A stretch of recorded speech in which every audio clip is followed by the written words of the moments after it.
doit être défini d'abord par les attentes de l'investisseur. Donc ça, c'est un principe qu'il faut comprendre. Donc pour vous dire, si vous voulez investir, il faut d'abord que vous sachiez pourquoi vous investissez.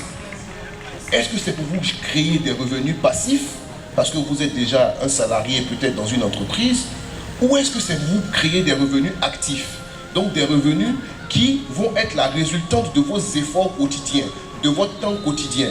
Il y a mon frère Vincent Kadjo, je pense qu'il est là, qui a écrit un livre, comment gérer son ken sur le côté.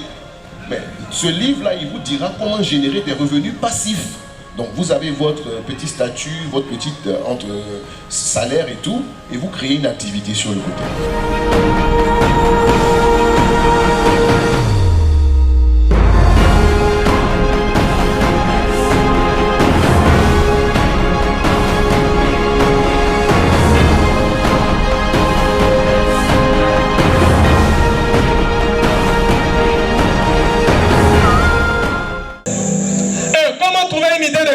Pour débuter, nous avons 3 points.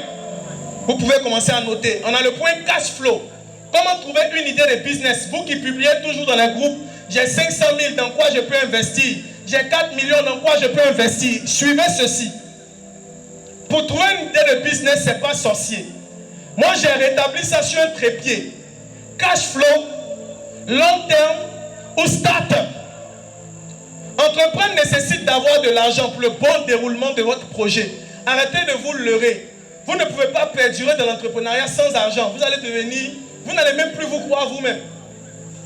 Il est donc important de connaître le type de business qu'il faut lancer.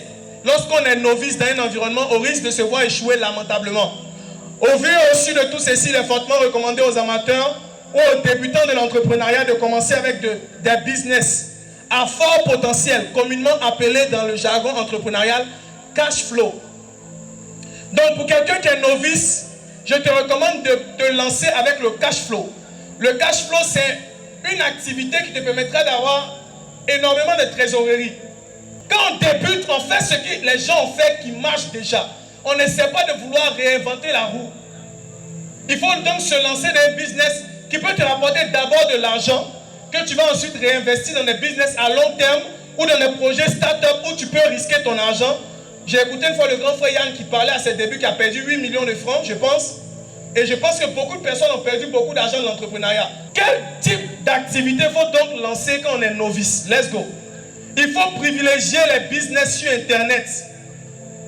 Parce qu'Internet, c'est l'avenir. Quand on est novice, je ne parle pas de tout le monde. Si tu n'as jamais rien lancé, tu es étudiant, tu es aspirant à l'entrepreneuriat, tu es porteur de projet, fais attention, mais pose d'abord. Cherche une activité qui va te donner confiance en toi, où tu vas gagner de l'argent. Tu es photographe, tu me suis. Tu es venu placer les baffes, tu es venu placer tout ceci, tu es distrait, pourtant tu n'es pas là par hasard. Tous ces genres de choses-là, tu dois les apprendre pour les mettre en place toi-même.